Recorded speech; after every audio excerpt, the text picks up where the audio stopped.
Good afternoon, and I really appreciate everyone coming and listening to what I have to say here in this webinar. My name is Michael McKenna, and I'm a partner with Cohen, Seglias.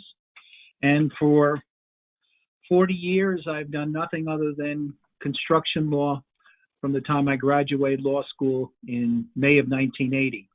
Prior to that, I was a project manager for a construction company. Prior to that, I was a design engineer and received the first two parts of my PE and licensed land surveying. And prior to that, I worked with my dad in construction. So this has been something that I've been involved in for many, many years. The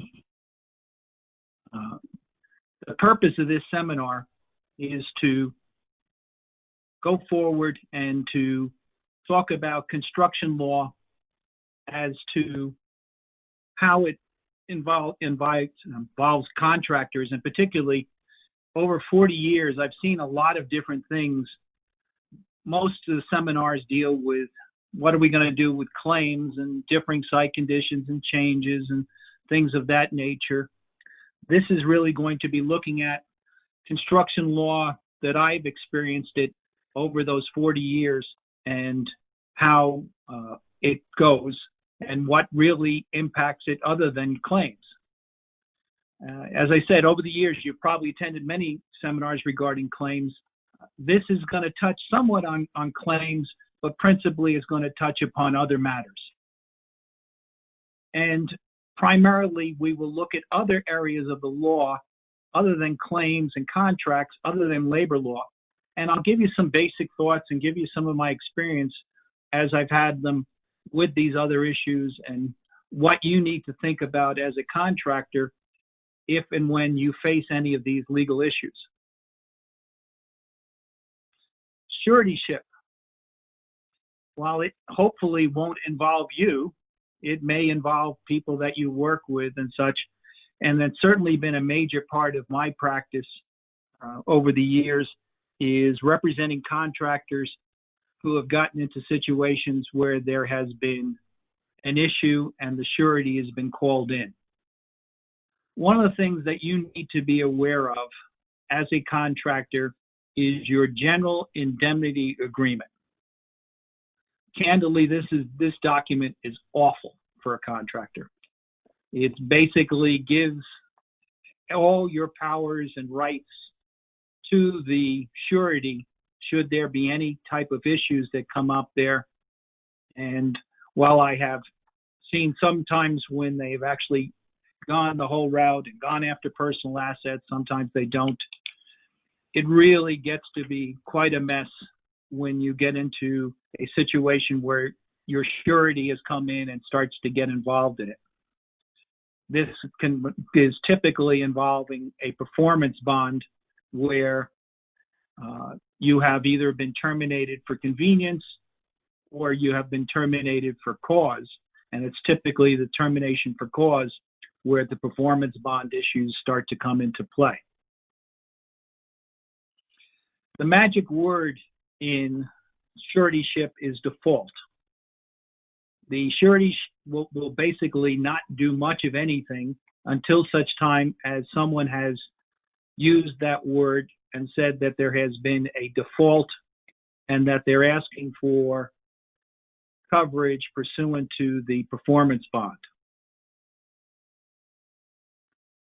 Once that occurs, there are all sorts of different things that can occur. One is some sort of workout agreement between you and the surety. The surety, once there is a default, has a good faith responsibility to go out and do an investigation on their own to determine whether or not you as the contractor have entered into a default and that there is a good faith basis for that default.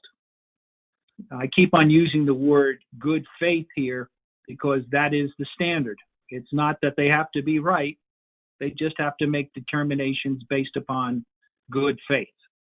And sometimes they'll make that determination and say, contractor, you know what? We don't agree with the owner and we think that this default is not proper and therefore we're going to decline coverage under our performance bond. Many times, though, the surety will err on the side of caution and will say, okay, exercising our good faith, we believe that there is a default in this situation, and this is where everything gets to be very difficult. Keep in mind that when the bonding company comes in, pursuant to that general indemnity agreement, they basically have no dog in the fight financially. They have a right to come after you for any consultant fees. So to the extent that they bring in Joe Smith or Sally Jones to come in and to take a look at it under the terms of the general indemnity agreement, you have the responsibility to pay for it. If they then have to hire counsel under the terms of the general indemnity agreement, you have the responsibility to pay for it. The part that many times surprises contractors is now the bonding company has used these consultants and has determined that there is an exposure, and their exposure, and I'll just use a number, is $10 million. They can say, fine, under the terms of the general indemnity agreement, you contractor now have to come up with $10 million of assets to protect me so that I will never be in a situation where we're going to lose any money. And it gets to be very complex. I talk about here workout agreements where the suretyship, the surety, and the contractor can enter into an agreement. Sometimes can be a subcontractor that's defaulted, and you have a performance bond with your subcontractor. It's not just necessarily general contractors, but generally it is the general contractor who has the performance bond obligations. And then the bonding company can make a number of different options. One option they have is to go ahead and to say, you contractor, even though you're in default, we're going to retain you to go ahead and do this work, and we're going to finance you to do it. And of course, we're going to be looking for any and all of those costs from you under the GIA. They can, too, say, defaulted contractor, you're not going to do this work, and instead we're going to hire in and take bids from other companies. And to the extent that the money is left in the contract or less than the money is owed on the contract that we pay out now, you're going to be responsible under the general indemnity agreement. A third option, which I've seen very rarely done, is a situation where the bonding company says, owner, we agree that our liability here is X number of dollars. We're going to pay you that X number of dollars right now, and you take on the responsibility of completing the contract.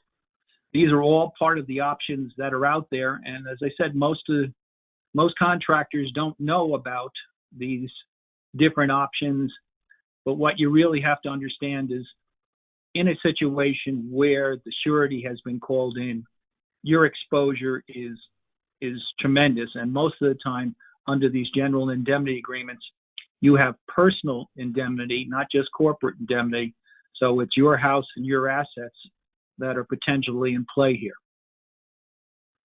The suretyships can also get involved with payment bonds and payment bond claims. And again, to the extent that the suretyship has to make any payments or to bring in consultants or attorneys, again, those same provisions under the general indemnity agreement are all in play, and so is your exposure for payment of all of that. One of the things that you need to know, if you are on the other side and now you are looking for payment from someone, you're a subcontractor and you want to get paid under a bond, under a payment bond, keep in mind that there are notice provisions and timing issues that are in play, many times running from the last time that you performed work on the project. So that if you get out there and you start to get to a situation where money is out 30, 60 days, you really start to need to look at what are your options as to putting in a claim against the payment bond. The Situation if you are a subcontractor varies from state to state as to what rights you have under these payment bonds. And again, you need to be knowing that the timing and notice requirements for a subcontractor many times are even more stringent than those for a subcontractor. So these are things that you all have to take into account should you get into a payment issue. Construction liens. One of the things that we seem to have gotten into quite a rash of it lately, and I don't know how much of it is related to COVID-19 or just general issues, but we seem to have gotten into the filing of construction liens for a number of different projects as of late. The timing of when you have to file a construction lien varies from state to state, and for purposes of this webinar, I'm generally going to rely upon New Jersey law, and you have to understand that it's 120 days in New Jersey from the time that you last perform work, but this is subject to variation depending upon the state that you're performing the work.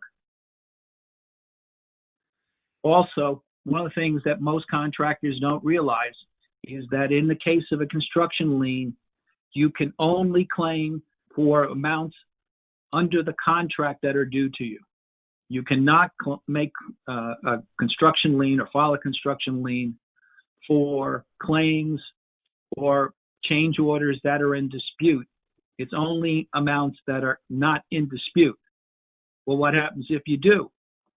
Well, then the fact is your lien can be found to be overstated, and this can lead to a discharge of your lien,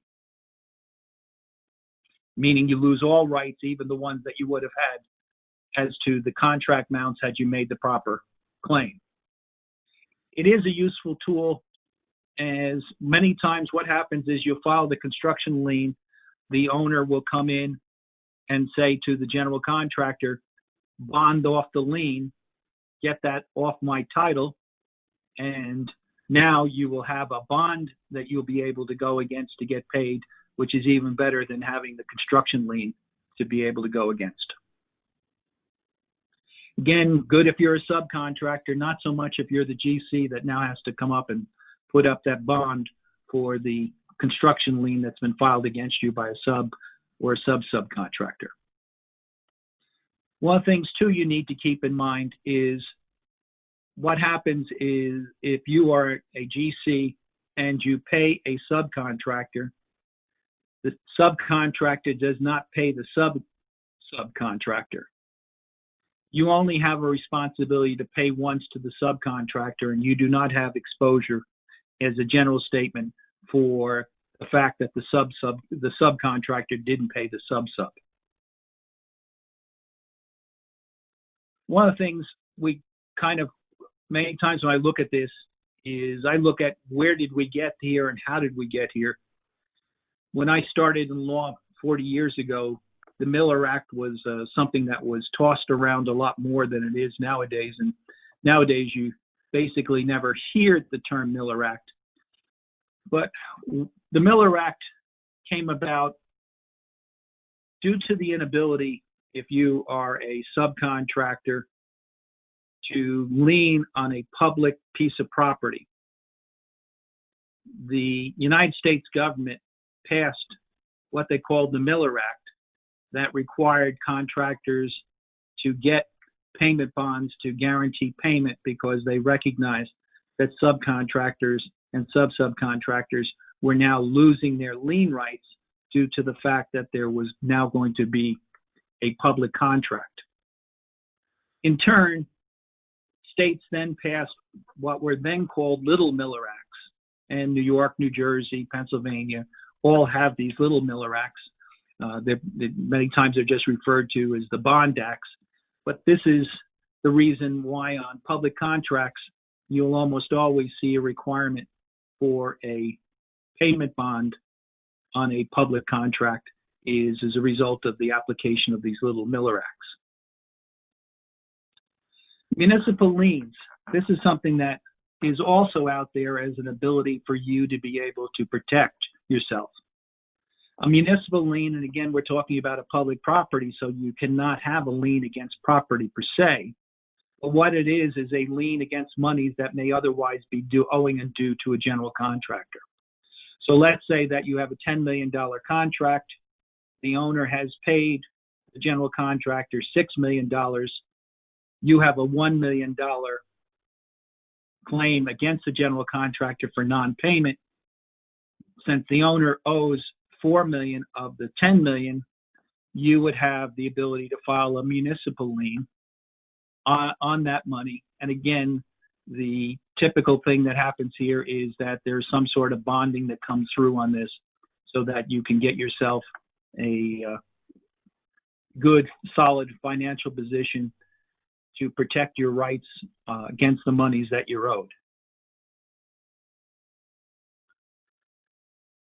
Another thing that I see out there in talking about payment issues is two-party checks. One of the things that I have found is that it is common out there for a general contractor, in an effort to make sure that a subcontractor, or more often a supplier, many times I see this in situations, you have a subcontractor and they're getting concrete from Joe Concrete, and Joe Concrete doesn't trust the credit of the subcontractor, and therefore ask that the general contractor enter into a payment agreement where their two-party checks are being used. It's very commonly done, and I myself have used it on a number of occasions to try and protect my client to make sure that that supplier is paid. However, I want you to understand it's not a fail-safe, as, believe it or not, I have been in several situations where the subcontractor or the subcontractor has failed and has signed both names to the two-party checks and fraudulently cashed the check, in which case we've gotten into battles with the bank itself for a false recognition of the check. It is something that works, but again, you do have an issue that it is not a fail-safe and isn't a guarantee that you're going to be protected as you hope. Subcontractor claims. I look back on the law and somewhat a student of how things got here, and we now know at times what we all do, but to a degree, why do we do it? It is, and most of us recognize, that a subcontractor of a general contractor, and let's say the general contractor has a contract with NJDOT. The subcontractor cannot sue NJDOT directly because the subcontractor does not have a claim against NJDOT because it doesn't have a contract with NJDOT. Its claim is against the general contractor. And there was a case many years ago that came out called the Severin case. And out of it came the Severin doctrine that basically made it plain that subcontractors, even if their claim is through the general contractor, that they do not have a direct right of action against the owner. Their right of action is against the general contractor, who in turn then has to bring in the owner. What we then do is we enter into liquidating agreements, and we do this all the time. A liquidating agreement is basically an agreement between the subcontract and the general contractor that says, we agree to pay you whatever we get paid from the owner with regard to your claim. And in many times, we've even gotten to the point that we've allowed the subcontractor to prosecute the claim against the owner directly in the name of the general contractor. Again, because of the Severin doctrine, the contract can never, even with a liquidating agreement, the subcontractor can never bring a direct claim against the owner.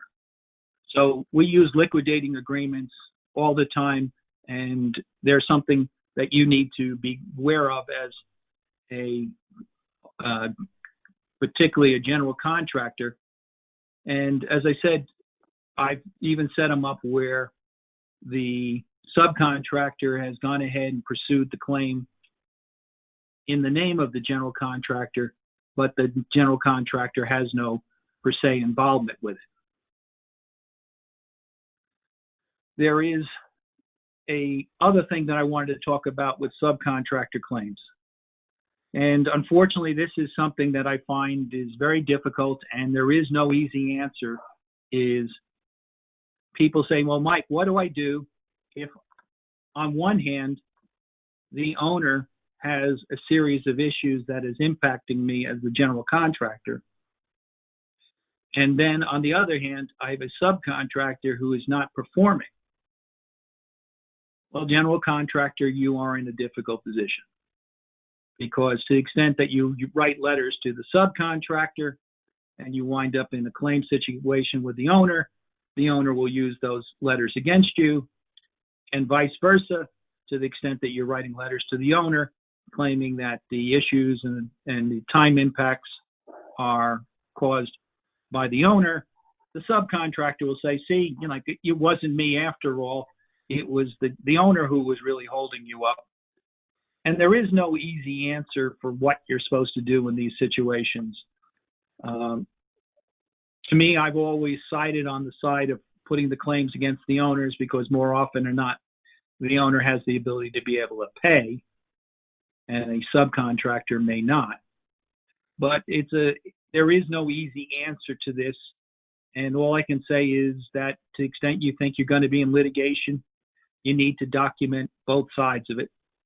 You can make a business decision to only go in one direction, but the fact of the matter is that you may be setting yourself up for issues in the future. The next thing I want to talk about is liquidated damages. I have found that this is probably one of the areas that is most misunderstood by general contractors in my practice. The main reason is liquidated damages cannot be a penalty. Many times owners do set up liquidated damages with the intention of it being a penalty and being a hammer to be able to use. We have been successful in bringing summary judgment motions in court a number of times to get liquidated damages thrown out. Keep in mind that if I get liquidated damages thrown out, this doesn't mean you don't have to pay anything. It just means that instead of paying liquidated damages, that any claim that the owner may have is based upon whatever they can show as actual damages. But typically, many times, you have a project where you're doing work for an owner. The project has been substantially completed. The project is being used for its intended purposes, but the owner, the DOT, the county, whoever it might be, continues to try and hold you to get for $2,000, $5,000 a day in liquidated damages, saying, well, we never said you were completed, therefore you haven't reached substantial completion, or you haven't reached final completion, and therefore liquidated damages are running against you. The law in New Jersey is very favorable in these situations under a New Jersey Supreme Court case called Wasserman, that for an owner to be able to enforce a liquidated damage clause, the owner has to show that the liquidated damage amount is proper 2 times. One, at the time that you enter into the contract, and that typically is not an issue. The second time is that the amount that's being sought has to be reasonably based and comparable to your actual damages, that there has to be a relationship. Let's go to that $5,000 a day and 7 days a week, that's $35,000. The fact of the matter is the owner may only have an engineer out on the project site, and other than that, they really don't have any damages. And in those instances, we have been successful in getting the courts to recognize and to throw out the liquidated damage claims asserted by the owners. And we've had this done against counties, towns, and NJDOT. So keep in mind that there are defenses to liquidated damages. One of the things that NJDOT particularly does to bolster, and I use bolster and I really should use the term exaggerate, the liquidated damage clauses, that it uses not only the construction, engineering, and inspection costs, but also factors in something that it calls road user cost. I don't think that road user cost, if they ever really get looked at by a court, will be sustained, but there really isn't much in the way of case law out there dealing with it. The basis of road user cost is, okay, you're now doing a milling and paving job on Route 1, and you're doing the work at night.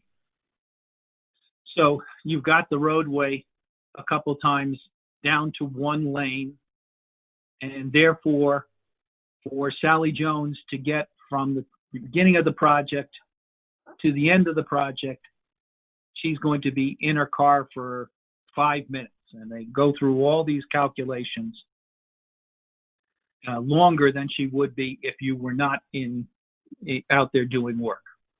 To me, this is highly theoretical, and I don't see that a court is going to accept it.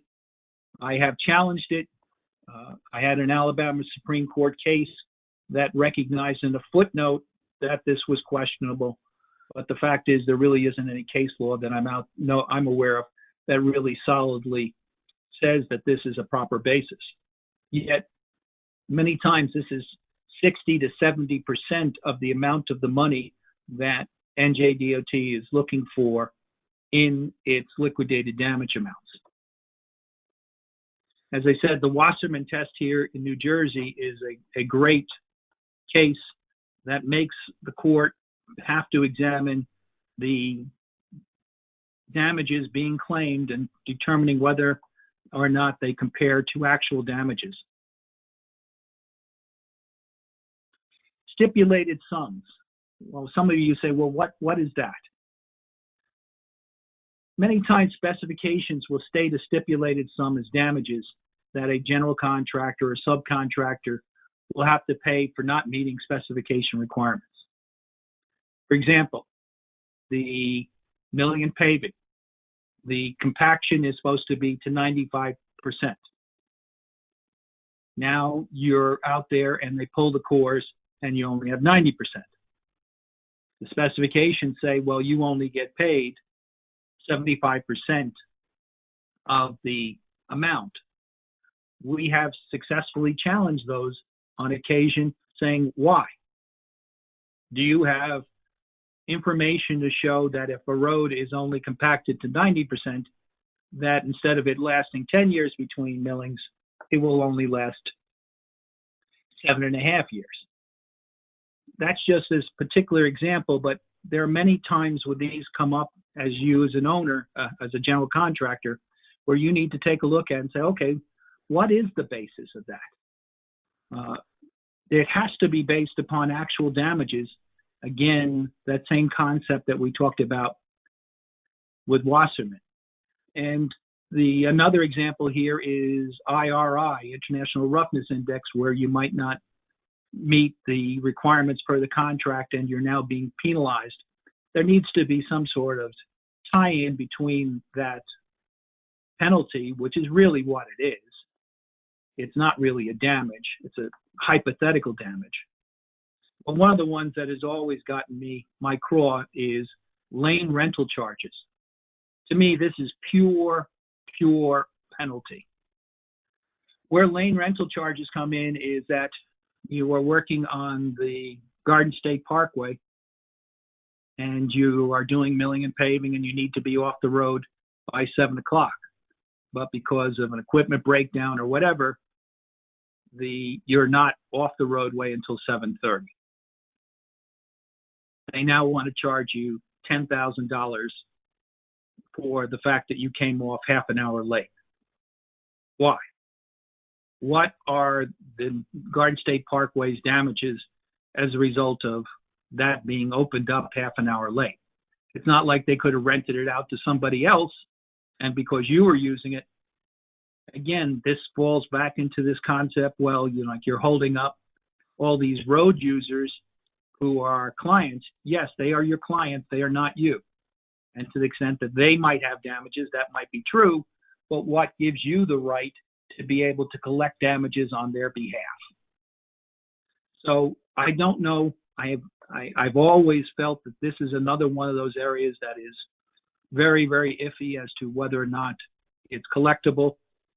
I haven't yet in my 40 years gotten to the case that was the right one for challenging this, but I get you to, what I want you to do is, if you get in these situations where somebody's hitting you with some sort of damages, just think, if it walks like a penalty, if it talks like a penalty, if it smells like a penalty, it may be a penalty, and you may not have the responsibility to make those payments. OSHA, another area that I have been involved with many times. I always tell clients, and I've done many safety and OSHA seminars over the years, and I always tell clients that the S in safety should really be a dollar sign. That a good contractor is a safe contractor, and that safety is very important. However, I must admit that over my 40 years, I've probably been involved with 100 plus death cases. They range from electrocutions to people dismantling boom cranes, the boom on a crane, and taking out the bottom pins. The crane boom hinges on the top pins and falls on the worker underneath. I had a situation where my client was doing work on a bridge and had a large rebar column that they needed to tie off. So what they did is they tied one rope to one part of the bridge, tied another part of the rope to another part of the bridge, and tied the third part to a barge. Of course, it was high tide when they tied it off originally, and that as low tide approached, the rope got tighter and tighter until it snapped, and the whole rebar cage fell on a worker, killing him. There are so many ways here that these things can happen, and you just need to do it. There are now significant penalties that are out there that can be assessed, and depending upon the situation, can not only be assessed against the company, but certain times can be assessed against the officers of the company individually. Further, you need to keep in mind that OSHA, particularly in private work, can impact your ability and your qualification for bidding work.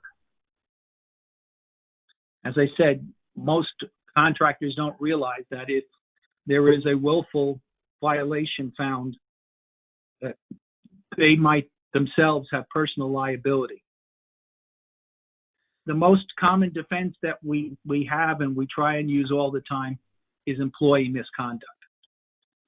That being that the person was out there, they had received proper safety training, they ignored the proper safety training, and the accident occurred. We have been very successful with OSHA in getting that done. We have some specific ex-OSHA people who we work with, and is a situation you never want to be in. But the most common issues out there, from my experience, are situations where you have a trench excavation and you need to support the slopes, fall protection, lockout, tag out with regard to electrical situations, and confined space entry. I've unfortunately been in situations on a number of occasions where people go into a confined space and they just assume that there's oxygen in there, and there may or may not be. Not only there may or may not be oxygen, there may or may not be other bad gases, methane or whatever, that can cause issues. And that we've unfortunately had clients who have lost people as a result of issues coming up with confined space. And I've even had the horrible situation where employee 1 goes in there, gets into trouble, employee 2 goes in to try and help him out, and employee 2 runs into the same trouble. So these are issues that you need to look at. One of the things that I think that some of us run around with, and it's not that so much I'm talking about your company being bankrupt, while certainly that can occur. It may be that a subcontractor or someone working for you may be going into a bankruptcy situation. Just some very basics as to bankruptcy. There are generally 2 different chapters that you have to understand. One is Chapter 7, which is a debtor in possession, and the other one is Chapter 11, liquidation. In Chapter 11, they're selling everything out and the company is going out of business. By far and away, the one that's more commonly used is a Chapter 7 debtor in possession. That's where the debtor proposes a plan to the bankruptcy court that the creditors will get paid X cents a dollar, let's just say 10 cents a dollar for the amounts that they're owed, that they will assume these contracts and these deals will be worked out with the banks and other people, and that they will continue to be in business. We just went through this with a very large demolition contractor not that long ago, and was very successful. One of the things you need to keep in mind in a bankruptcy situation is that there's something called a preference. If someone goes bankrupt, the trustee of the bankrupt has the ability to look back 90 days from the time of the filing of the bankruptcy to say, oh, you got paid, but you need to pay me that because you were paid as a preference.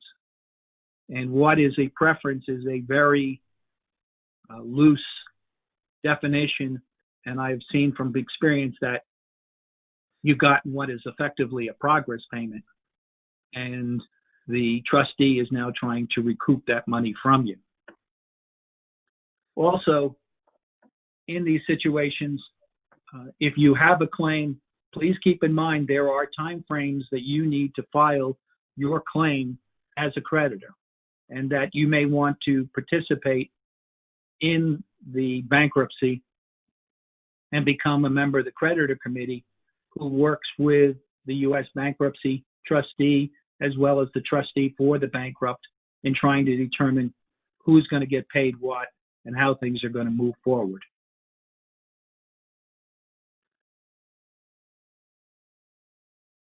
The bankruptcy, I have found, is very expensive.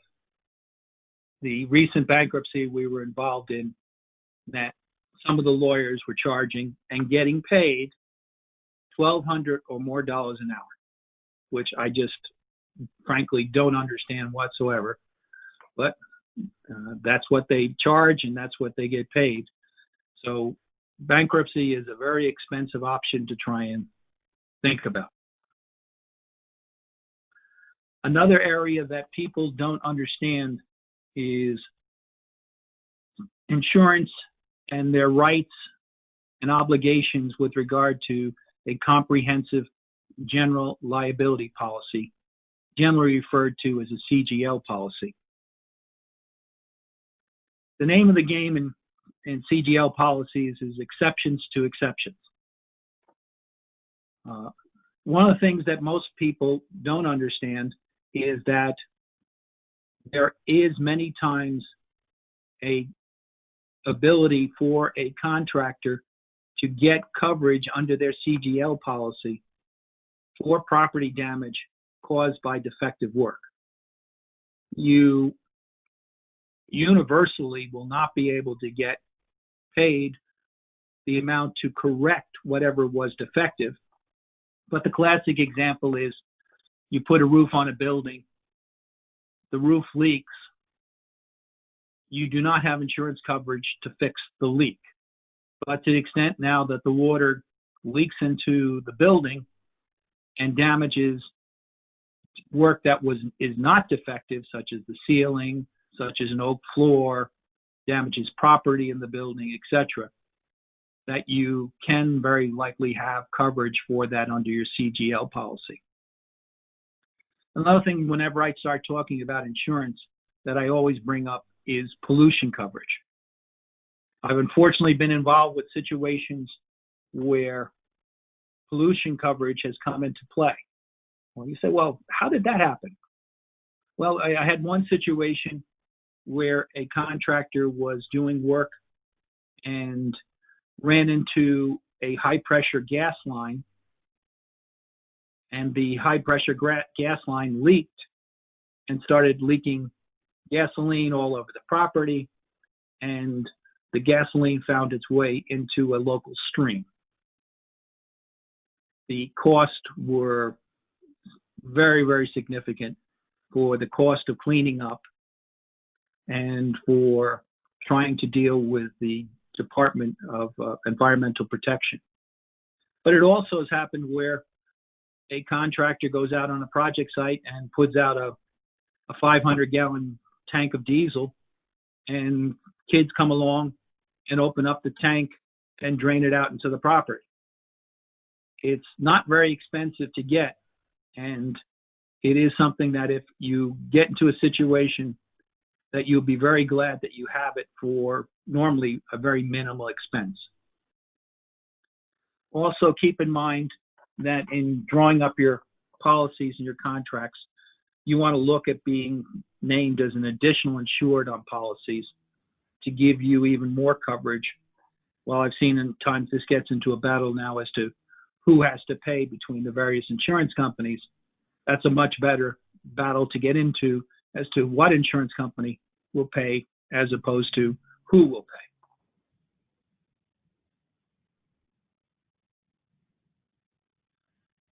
There are some miscellaneous things that I wanted to go into that I've experienced in those 40 years.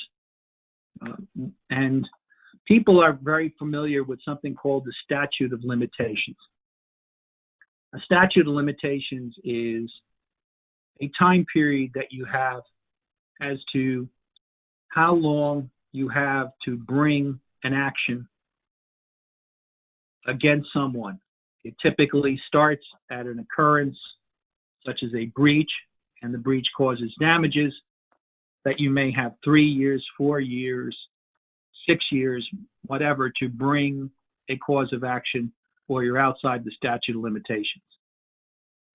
There's something else out there that's somewhat akin to this, and we just recently were very much involved in a major case involving it, which is the statute of repose. What the statute of repose is that the court doesn't look at when the action started and when the damage occurred, but now looks at how many years is it since the time that the project was substantially completed. In New Jersey, my recollection is it's 10 years from the time that a project is substantially completed that you can bring an action against a general contractor or a subcontractor or an engineer or a consultant to try and seek claims against them. The concept being that after 10 years, it's unfair to those people to try and defend a case because the people involved aren't around. Most likely the records aren't around. And I know that the UTCA was very involved in trying to get a statute of repose put forth in New Jersey. But we were involved in a case recently where a retaining wall fell down after 17 years, which obviously put it into the statute of repose. But one of the exceptions to it is unless the parties have otherwise contractually agreed to a longer period of time. Our position was that the contract required that the retaining wall last for 100 years, and that it failed after 17 years, and that therefore the statute of repose did not apply. The court agreed with us. But it's something to keep in mind out there that if it gets to be more than 10 years from a substantial completion, you may not have any further liability.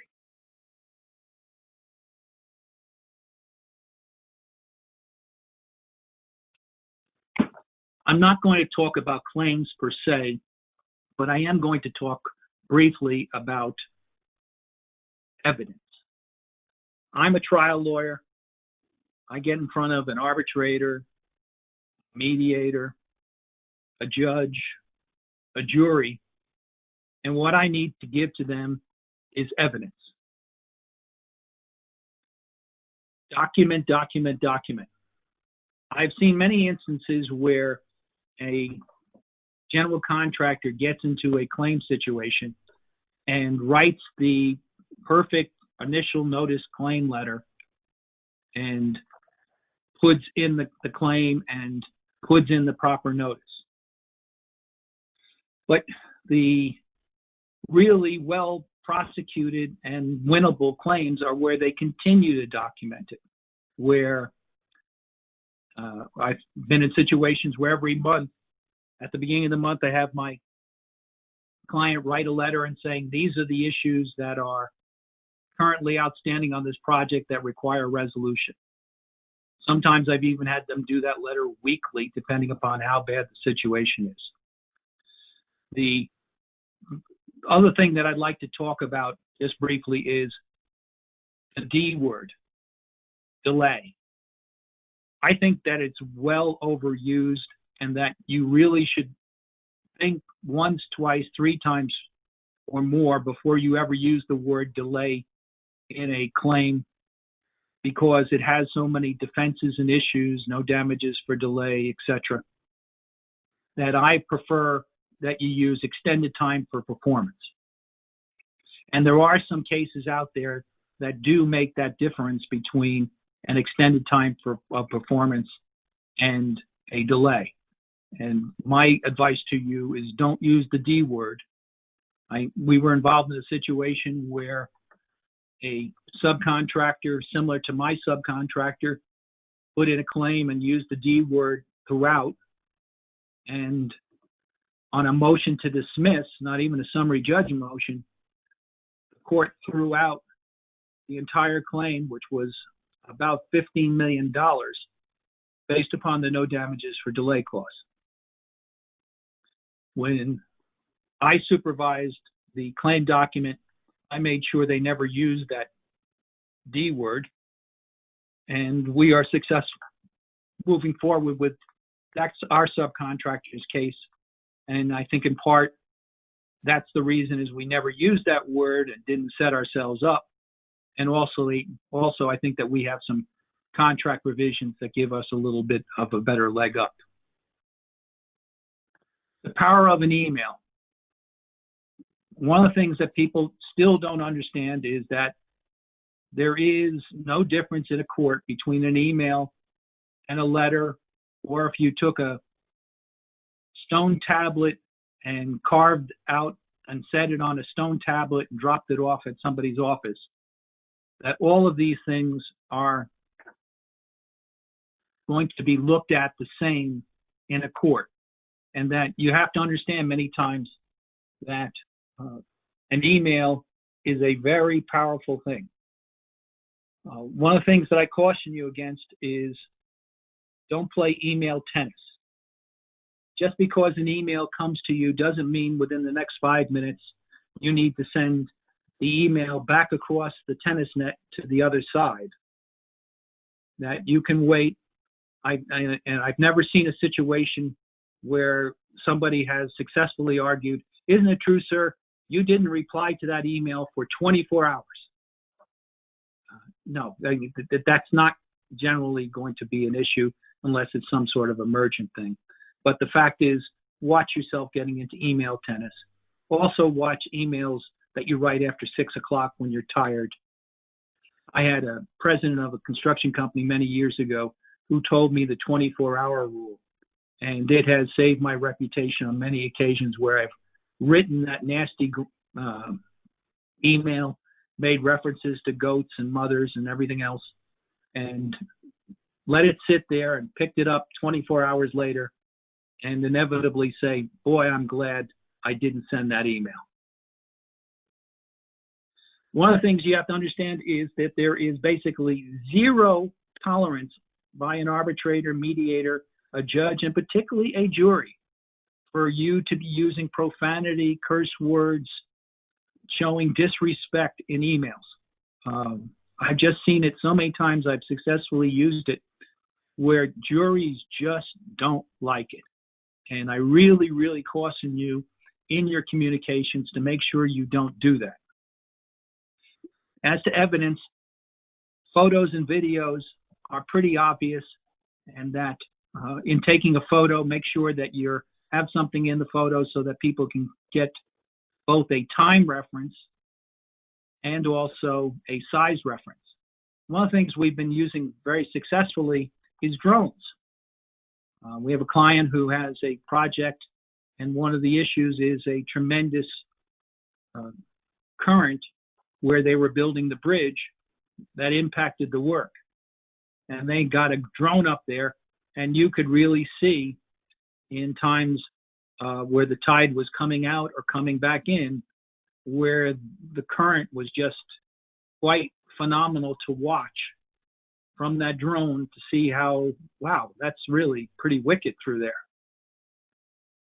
Another thing that I want to tell you about is many times I've had a client call me up and they say they have a claim, and I will say, fine, don't get me as your expert, or get me, but what you really need is a geotech expert, you need a structural expert, you need a concrete expert, that just don't think of them as being someone who you get for a trial, that these are people who can, A, help you contemporaneously when the problem occurs to come up with a proper solution, and B, if it ever does go to a trial, their credibility is much greater as a result of the fact that they were involved in the project, know the project, and they will be perceived by a judge or jury in a much different light than someone else who's called in at the last moment to give their opinions.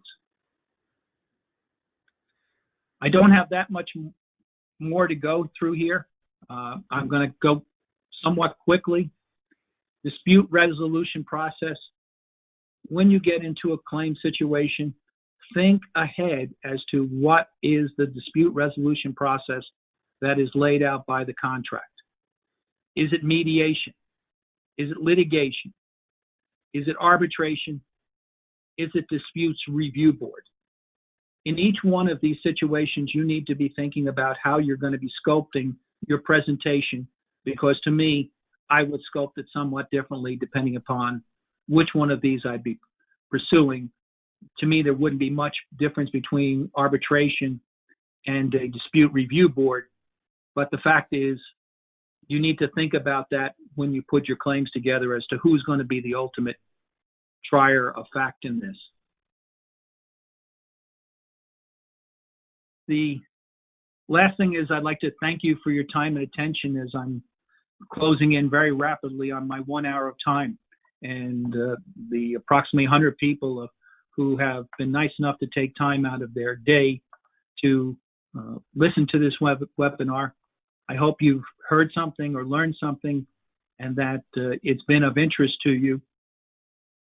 To the extent you have any questions, the easiest thing to do here is to send me an email and let me know what the question is, and I will respond to the question without a charge and let you know what the answer is, I believe, to your question. My cell phone number is 201-859-9700. 1481, 201-859-1481. I only work on days that end in Y. And I hope that I've given you some information and that you've learned something in this seminar. And I greatly appreciate the time that you took to listen to me.